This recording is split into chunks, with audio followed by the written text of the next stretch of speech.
Hi, my name is Michele McPherson. This presentation is an e-portfolio.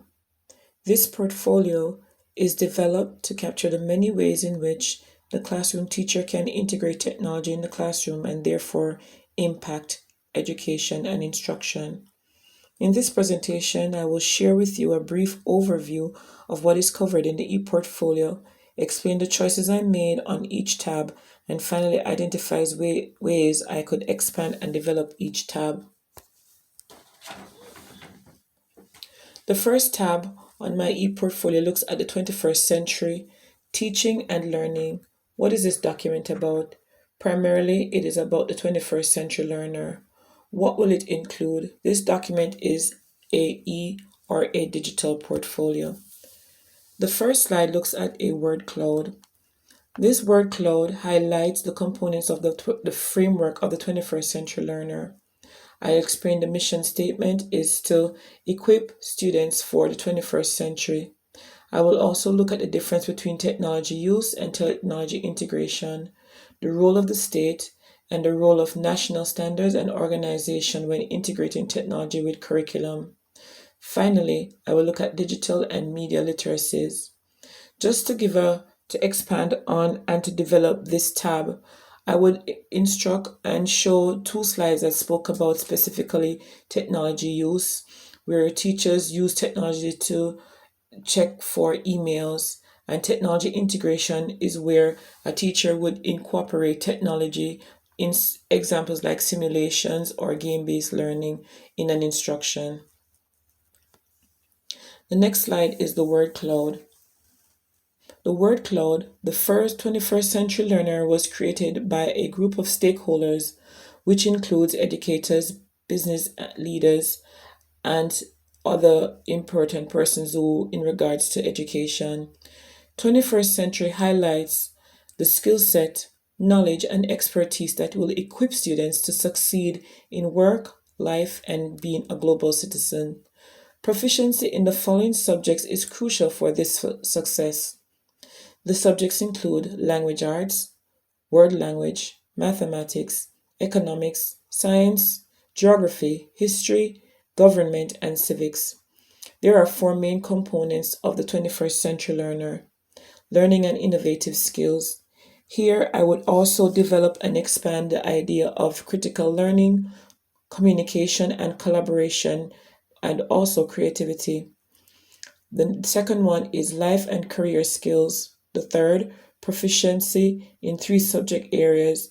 Here, I would develop and expand the reading, writing, and arithmetic. And four, proficient in information literacy, media literacy, technology literacy. Media presentation would be my next slide. In my media presentation are three specific videos that spoke about how the teacher would incorporate technology in the elementary school, the middle school, and the high school.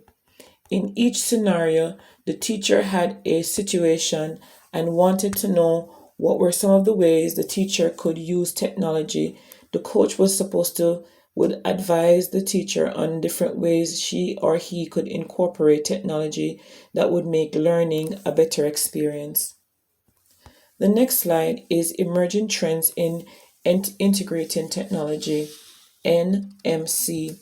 Here I would expand and develop this particular slide because of the fact that trends are constantly changing in our world. This NMC, which is the New Media Consortium, meets and discuss different technology that would be integrated into the classroom in the few years to come. Based on my research, there were some information that said that in 2010, these would be some of the technology that would be immigrating or coming to the scene. These include cloud computing, collaborative environment, game-based learning, using of the mobile, which a lot of teachers are tend to use because some classrooms do not have computers. The teacher utilizes the cell phone, which a lot of students may have. It also includes augmented reality and flexible display. I would also ensure that I expand and develop this tab by discussing the negative and positive of the collaboration in the classroom, and also any kind of support system that will be presented. And these supports could come from tests that will be taken to measure and to see how technology has impacted learning. There are also, on my next slide, legal and ethical issues that students ought to recognize when they are using technology. Ever so often, students may use sources and do not cite the necessary places. So, students need to be aware of the legal and ethical issues. The copyright, fair use, and Creative Commons. Students ought to know what is the difference between fair use and copyright. Creative Commons license of 2020 says getting started with copyright, fair use, and the public domain, and Creative Commons. Students ought to know what is the difference between each of these. This is one particular area in which I will expand and develop this tab by explaining to students that there are differences and that there are penalties when it comes to using a copyright document.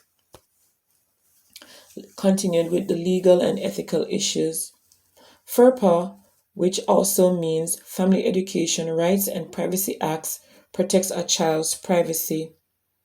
Students ought to know what information is okay and what is not okay to be used, and where schools need to get permission from parents to publicly give information of their child to other third party. Schools ought to also know the unintentional ways schools might violate FERPA. What information is protected by FERPA? These are some things that will be expanded and developed in this slide. Other legal and ethical issues involve plagiarism. There are different types of plagiarism, actually 6 types of plagiarism, in which students ought to know about these. Plagiarism involves a writer which includes material that is advanced to what is expected from the writer. There is reason to suspect that the material came from another source and not the student who wrote the material. A teacher may meet with a student to discuss how such a student may know about this material and what is shared.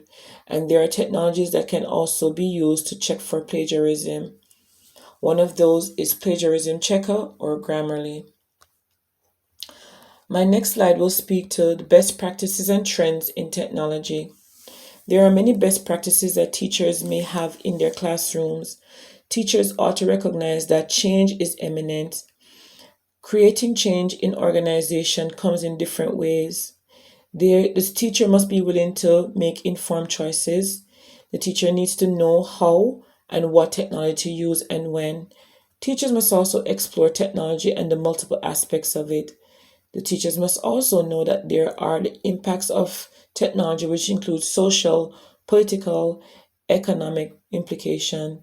The teacher needs to understand that technology is used to help students to learn to rethink.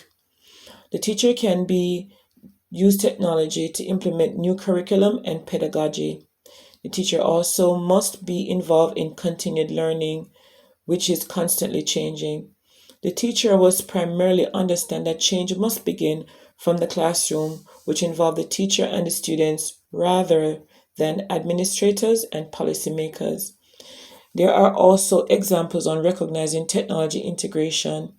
This is done through simulation, portfolio such as this one, game-based learning, and project-based learning. There are other ways to provide outreach to students through digital to shorten the digital inequality gap. Also, increasing information with families. This may be through conferences or through robocalls that the parents may have, or through general newsletters that a school may generate. The final slide looks at funding. Teachers and schools can try to apply for grants so that schools may be equipped with one-to-one technology or a technology or a computer lab, especially for Title I schools and schools where students do not have computers at their disposal. During COVID-19, schools were forced to close. Schools and teachers also had to go through the district where schools were provided one-to-one computer use.